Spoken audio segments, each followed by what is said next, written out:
جيت نفكرك باللي كان وخصايل زمان. ايوا يا اهل الخير والناس الكرام، بغيت نعرف في هذا الوقت واش مازال الناس كتعامل باحترام، خصله زوينه وبسببها كيبقاو الناس للدوام، واخا يكونوا مقاطعين ويكون بيناتهم الغيار والخصام.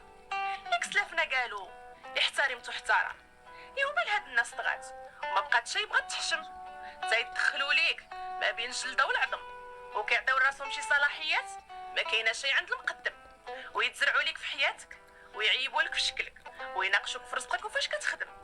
اكثريه في هاد زمان التليفون اللي لا زغبك الله بيه انت حياتك للناس تندم.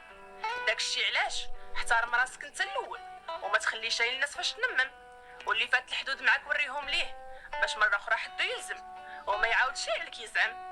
الناس باقا غالطه وما واعياش باللي اللي درتيه عليك يتزمم، وباللي ما تخرج من الدنيا حتى تذوق من نفس الكاس.